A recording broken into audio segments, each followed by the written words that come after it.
Grčkoj smo prošli odlično. U Grčkoj nema gužve, stranih turista jako malo, uglavnom domaći turizam je razvijen.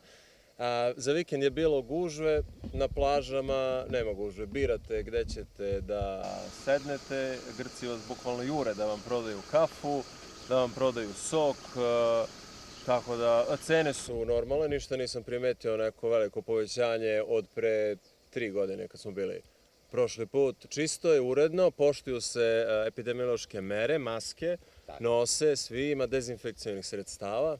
A zašto Dojran, preko Dojrana?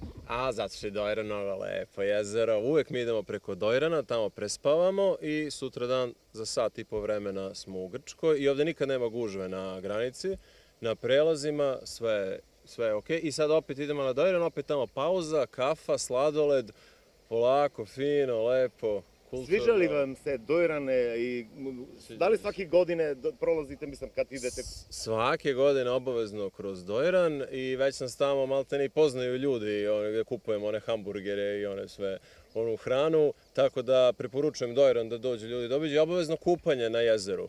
One male ribice što idu, pa one tu, to je baš i dobar doživljaj i uvek imamo dobro i pozitivno mišljenje. Uvek na Google-u lepo ocenimo. Google nas pita kako je bilo na Dojranu, odlično, sve petice, a sada imamo i ovu karticu, zahvaljujući dobrim odnosima Srbije i Makedonije i samo idemo pravo.